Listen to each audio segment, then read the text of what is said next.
I just kept reading the scripts and going, God, Kristen would be so good in this. And I remember one night at dinner sort of making the decision on who I was going to offer the role to, and just went on the internet and said, I just want to look at pictures of Kristen. And I just was looking at them. I got so nostalgic for her because we had so much fun on Bridesmaids, and she's so funny. She's really one of the funniest people. She makes me laugh harder than most people in the world.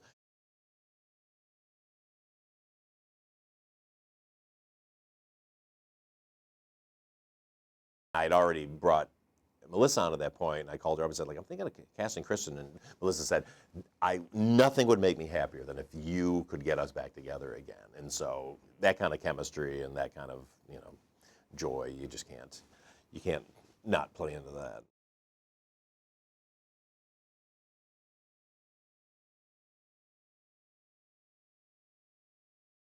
Kate had been shining on SNL. She hadn't really gotten to shine in any sort of a major role in a film. And there's something about her that's so charismatic. I was like, she's a movie star.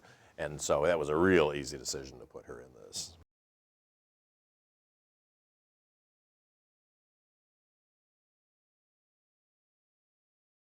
She has this giant personality, but it's sincere. And it's because she loves so much and she feels so much and she's so passionate. And it's just like, she can just completely shine in this Patty Tolan role because it's the outsider coming in. She's seeing all this weird stuff for the first time. She's sort of the common sense one of like, have you guys tested this before?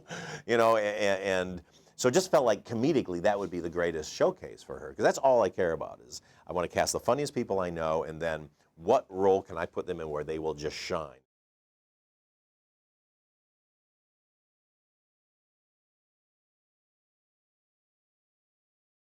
I think people are funniest when they're themselves. And if you've met Chris, he's naturally a funny guy. And thought, if I was going to have him do an accent, he'd be thinking about the accent too much and he wouldn't be able to be at his full powers. And so letting him play Australian just really put him at ease and he could just be himself and he plays it so real. Even though he's playing, incredibly dumb and these ridiculous things he's saying, that's all I ever ask of an actor. Is I always say, you can get away with anything if you sell it like that is exactly who you are. That's what you believe. That is legitimately coming out of you. Then you can, be as big or as small or as dumb or as goofy as you want.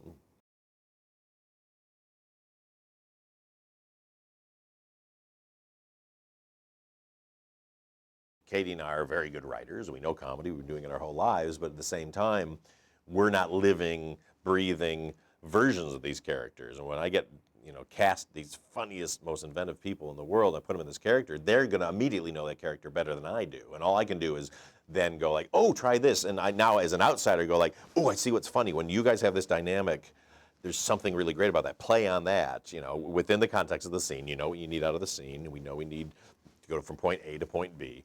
But however we get from point A to point B, that's where the fun can happen.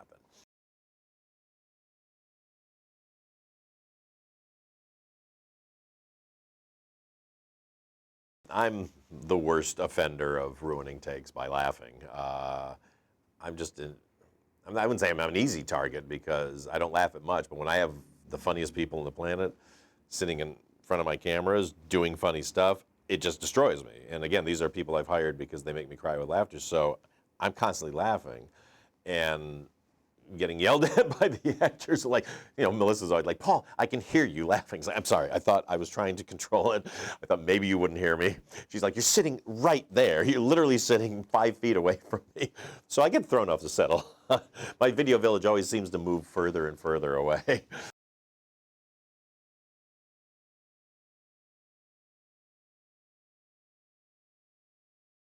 It started just going like, I just want the funniest people possible because the original movie worked mostly because it had these funny 4 guys in it, and the supporting cast was so funny. And that's what gave it its strength. And so for me, I go like, well, Ghostbusters, that's what it's got to be. It's got to be the 4 funniest people. The 4 funniest people I happen to know are these women.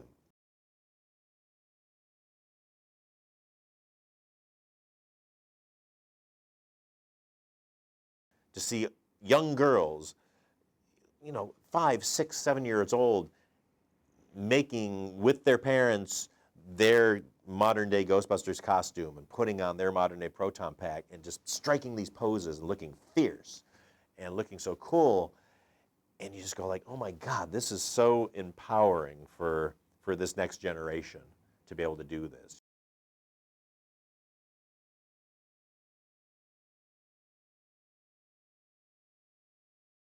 I've never met a mean Ghostbuster in my life. These people that show up in these costumes and they go to hospitals, they go to kids' hospitals, they do events, they do reading events, they raise money for charity.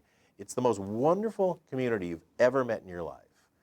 And to keep that going and to bring that to a new generation who can follow the example of the ghost heads who have come before and become their own ghost heads and let those ghost heads carry on that tradition, and then they carry on their own tradition of this new movie and the characters of this new movie, but all under the umbrella of this amazing thing that Dan and Harold and Ivan and Bill and Ernie created. You know, that's a special thing, and you never want that to go away, and you just want that to get stronger and stronger.